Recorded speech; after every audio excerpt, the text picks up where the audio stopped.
Kama ODM itaoleka kwa Jubilee, sisi tunawaambia watoke ndani ya NASA na sisi tubaki ANC, Wiper na Ford Kenya kama viongozi ambayo watakuwa kwa upinzani.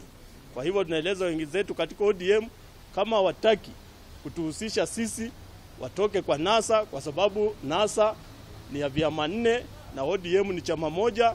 Iende tubaki na vyama zetu 3 na hizo vyama ndio tutakuwa vyama za upinzani.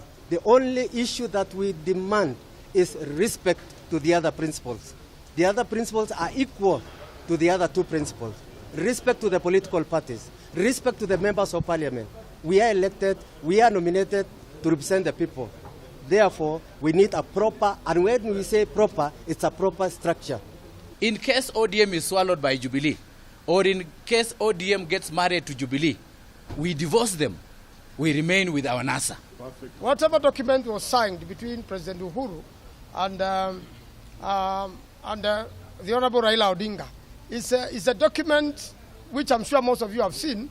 It's a document really is a replica of what is already contained in the Constitution. It touches on some of the issues, but the implementer is still the government. So we want a situation whereby there is inclusivity and everybody participates in the talks with a proper legal framework. The way we did it in 2008 when it was led by the Honorable Kofi Annan.